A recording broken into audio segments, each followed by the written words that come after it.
Manisha Koirala Hindi cinema की वो अदाकारा हैं जो अपनी खूबसूरती ही नहीं, अपनी एक्टिंग स्किल्स के लिए भी जानी जाती हैं।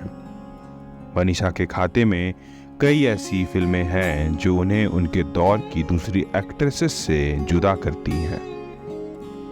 जहां कई फिल्मों में मनीषा ने एक सशक्त महिला का किरदार जिया, तो कुछ में मनीषा हल्की फुल्की कॉमेडी करती हुई भी नजर आई। वक्त बदलता गया, मनीषा लीड एक्ट्रेस से कैरेक्टर रोल्स की तरफ भी शिफ्ट हुई। आज मनीषा कोइराला के चाहने वालों को उनकी जिंदगी की कुछ वो अनसुनी कहानियां बताऊंगा जो बहुत ही कम लोगों को पता है। 16 अगस्त 1970 के दिन मनीषा कोइराला का जन्म हुआ था। एक इंटरव्यू में मनीषा के पिता प्रकाश कोइराला ने बताया था कि जब मनीषा ने उन्हें बताया कि वो फिल्म में काम करना चाहती हैं, तो उन्हें काफी टेंशन होने लगी थी। जी, मेरा नाम है निक्षय मौर्य और आप सुन रहे हैं stardom chronicles with your story teller Nikshay Maurya. अगर आपने हमारे चैनल को सब्सक्राइब नहीं किया है तो कृपया कर, क्योंकि यहाँ ऐसी कहानियां आती रहती हैं और हम आप तक पहुंचाते रहते हैं। अब आगे चलते हैं। प्रकाश कोइराला को लगता था कि फिल्मी दुनिया एक अजीब दुनिया है, जहां लड़कियों को काफी परेशानियों का सामना करना पड़ता है। वो चाहते थे कि मनीषा परिवार के बाकी लोगों की ही तरह राजनीति में आए और नेपाल में रहकर ही राजनीति करे। लेकिन जब उन्हें एहसास हुआ कि उनकी बेटी मनीषा फिल्मों में ही अपनी किस्मत आजमाना चाहती हैं, तो वो मान गए और उन्होंने मनीषा को फिल्मों में काम करने की इजाजत दे दी। मनीषा को फिल्मों में लाने का क्रेडिट अगर दिया जाना चाहिए तो जानी मानी फिल्म पत्रकार मीना अय्यर जी को दिया जाना चाहिए। दरअसल मीना अय्यर की दोस्ती मनीषा की मां सुषमा कोइराला जी से थी। मनीषा जब दिल्ली आई थी तो इनके सिर पर मॉडलिंग का भूत चढ़ गया।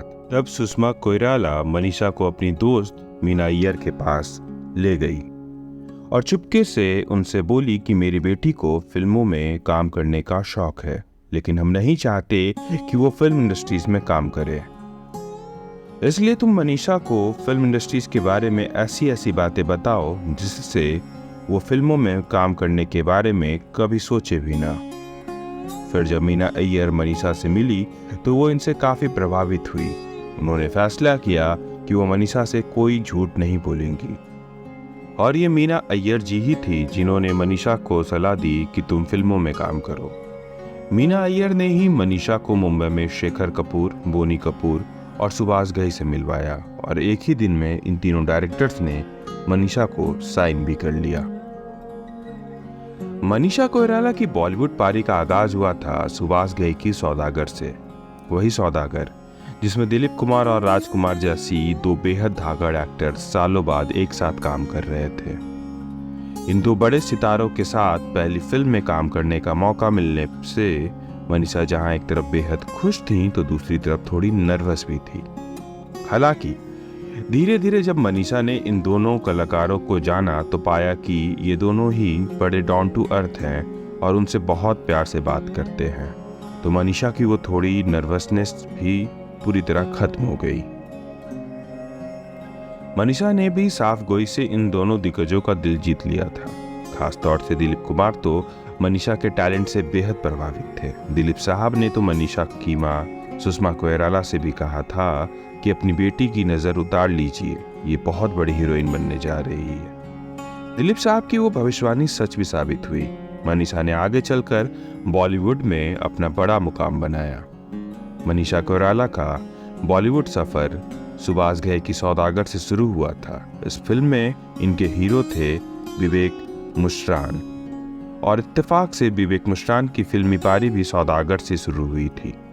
इन दोनों की ही दूसरी फिल्म थी फर्स्ट लव लेटर, लेकिन मजेदार बात यह है कि फर्स्ट लव लेटर को इन दोनों ने ही सौदागर से पहले साइन किया था और वो फिल्म सौदागर से पहले बनकर तैयार भी हो गई थी।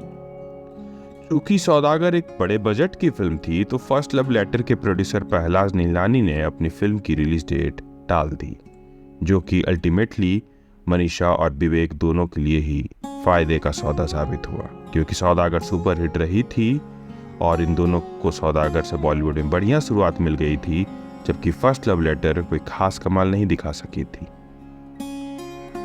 मनीषा कोइराला ने नेपाल के बड़े बिजनेसमैन सम्राट दाहाल से साल 2010 में शादी की थी। हालांकि शादी से पहले मनीषा के कई लव अफेयर्स रह चुके थे और उनमें नामी एक्टर नाना पाटेकर और मनीषा के पहले हीरो विवेक मुश्रान का नाम भी शुमार होता है।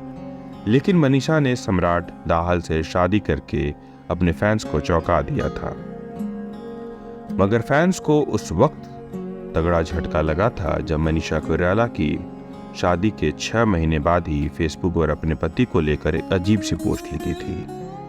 मनीषा ने लिखा था, मेरा पति मेरा दुश्मन बन गया है। एक औरत के लिए इससे ज्यादा बुरा और क्या हो सकता है। आपको बता दें कि मनीषा ने खुद ही ये बात भी बताई थी कि सम्राट दाहाल से उनकी मुलाकात फेसबुक के जरिए हुई थी।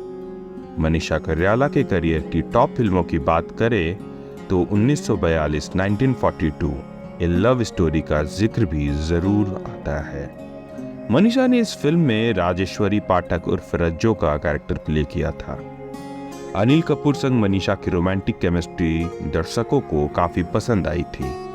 हालांकि ये बात बहुत ही कम लोग जानते हैं कि मनीषा कोइराला ने जब इस फिल्म के लिए स्क्रीन टेस्ट दिया था तो वो इसमें फेल हो गई थी।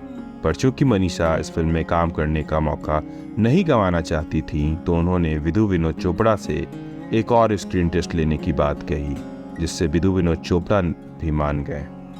और फाइनली दूसरी स्क्रीन टेस्ट में मनीषा कोइराला पास हो गई और उन्हें इस फिल्म की लीड एक्ट्रेस के तौर पर कास्ट कर लिया गया। तो ये थी कहानी मनीषा कोइराला की डेब्यू की और उनके एक्टिंग करियर की। ऐसे ही अन्य किस्सों के लिए, ऐसे ही अन्य जानकारियों के लिए सुनते रहिए stardom chronicles with your story teller Nikshay Maurya. ऐसी कहानियाँ, ऐसे किस्से यहाँ आते रहते हैं, हम आप तक पहुँचाते रहते हैं। हमारे चैनल को लाइक करें, शेयर करें और सब्सक्राइब करना ना भूलें। कमेंट बॉक्स खुला है, अगर आप कुछ कहना चाहते हैं तो कह सकते हैं। धन्यवाद।